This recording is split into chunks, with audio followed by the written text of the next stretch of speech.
we have been successful in our law enforcement actions in getting the facility in New York shut down, and of course we've recently announced some arrests, which include obstruction of justice charges. And frankly, it is outrageous that the Chinese government would think that they could operate a facility like that in the United States without proper coordination. It violates our sovereignty, and it shows a flagrant disregard for well-established processes in the rule of law. And I wish I could tell you that their disregard for the rule of law was an aberration.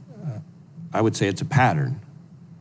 And to me, it fits into a pattern that I've been calling out for some time now, which is harassment, stalking, intimidation, surveillance, blackmail of dissidents and critics of the CCP who live here in the United States. They don't do it only in the United States. They inflict the same kind of harm on dissidents in other countries as well.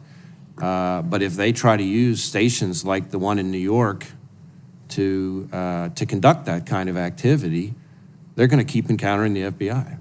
I would say, and I've been saying this since early in my tenure as FBI director, that there is no country that presents a broader, more severe, more comprehensive threat to our economic security, our innovation, and our ideas than the Chinese government, the Chinese Communist Party.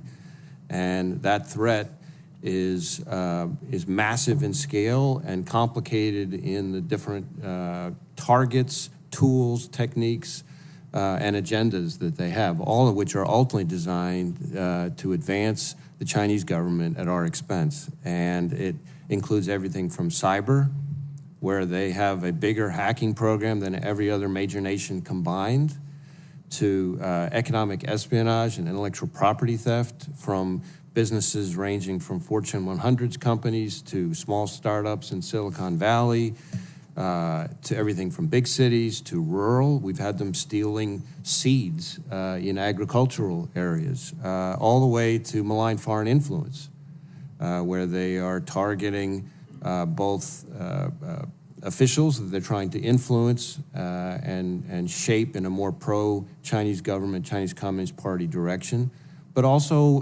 harassment, stalking, intimidation of dissidents and critics here in the United States, whether they're Chinese Americans or other critics of the regime. So it is a all fronts threat and requires a whole of country response, ranging not just across the intelligence community, not just across law enforcement, but working in partnership with the private sector, with universities, and with our foreign partners, because the same thing they're doing to us, they're doing to all our friends and allies as well.